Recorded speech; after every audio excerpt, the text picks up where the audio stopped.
Ito po paano magluto ng pusit. Magluluto tayo ngayon ng pusit. Ito yan. Magluluto tayo. Ito natin ito.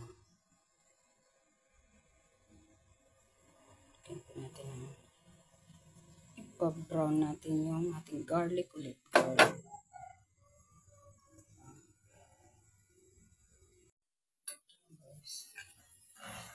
Yung onion natin.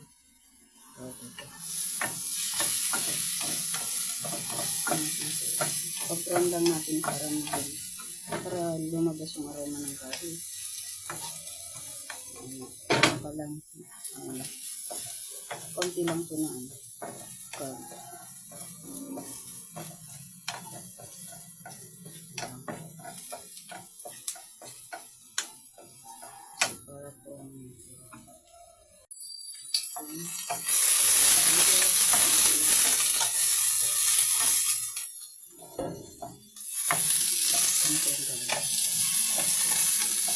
Ang lang dito po pwede tayo ng luya. Ito na po yung una natin pinabrown. Tapos ito konting lang onion rings. Ito luya na ayun nabas lang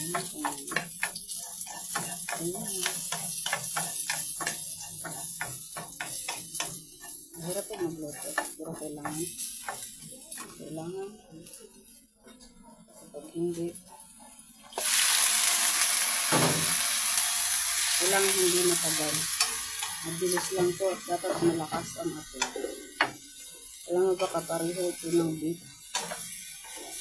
Pareho po sila ng beef na artificial ito. Malakas dapat yung kanyang apoy.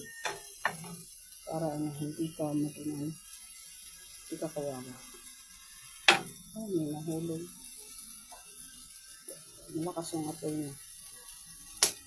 Alam niyo po, pag hindi niya lakasan na overcook po. Bawal po ito ma-overcook. May luya po dapat. Kasi pag wala mo lang siya. Lahat ng niluluto ko, lahat po yung luya. Ito, in-slice ko yan. May piniga akong luya. Nagyan ko ng luya.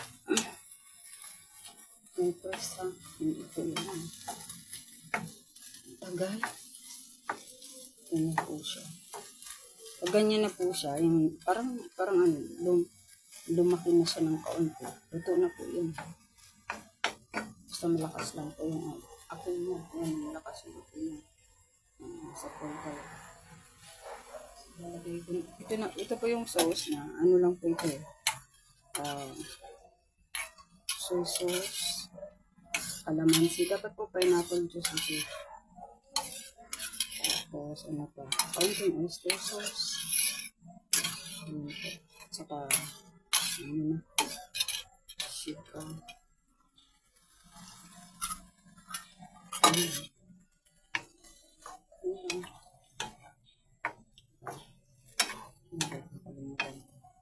Ganyan lang po. Dapat malakas yung apoy. Wala dito yung ko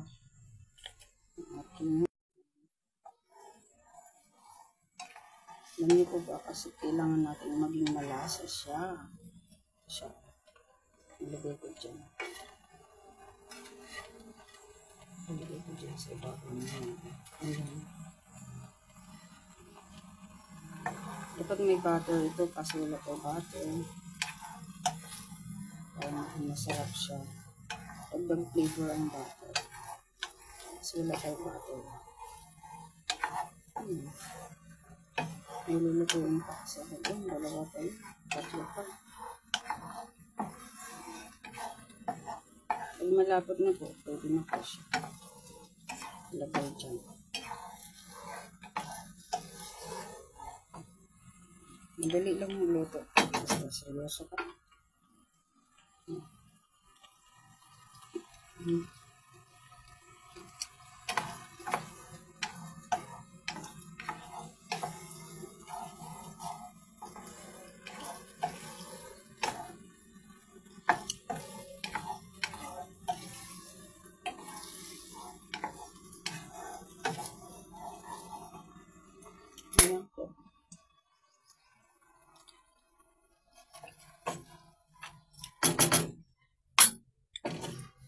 Yun na po yan.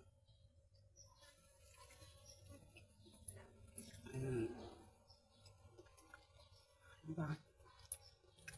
Yun lang po kadali yan. Maganda na. Dinagyan ko po siya ng black pepper.